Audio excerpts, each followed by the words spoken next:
নমস্কার, আমি সঞ্জয় পাল। আজ আপনাদের জন্য নিয়ে এসেছি বাচ্চা পড়ানোর এক নতুন কৌশল। আপনি কি কথায় কথায় আপনার সন্তানকে বকাঝকা করেন? সাবধান, আর নয়। বাচ্চাকে অতিরিক্ত বকাঝকা নয়, বাচ্চাকে বোঝানোর বা পড়াশুনো করার নতুন কৌশল 3টি শিখে নিন। 1 নম্বর, আপনি নিজে চুপ থেকে নিজের দুঃখ ব্যক্ত করুন। চুপ থাকুন। আপনার সাইলেন্স থাকাটাই ওর উপরে প্রহার করা। আপনি একদম চুপচাপ হয়ে যান আর চুপচাপ দুঃখ প্রকাশ করুন।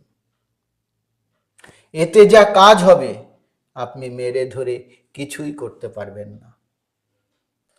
2 নম্বর, কিছুক্ষণ পরে যখন বাচ্চাও চুপ হয়ে যাবে, ওর মনেও যখন দুঃখ ঢুকে যাবে, তখন ওকে বুঝিয়ে বলুন।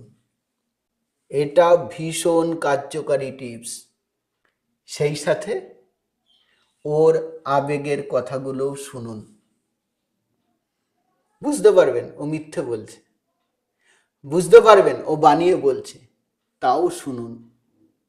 ওর আবেগ আপনি শুনলে একদিন আপনার আবেগ ও বুঝবে।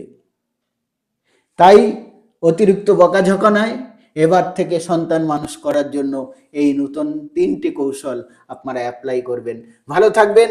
যারা চ্যানেলটি নতুন দেখছেন তারা ফলো কিংবা সাবস্ক্রাইব করে নেবেন। আবার দেখা হবে নতুন কোনো ভিডিওর সাথে। নমস্কার।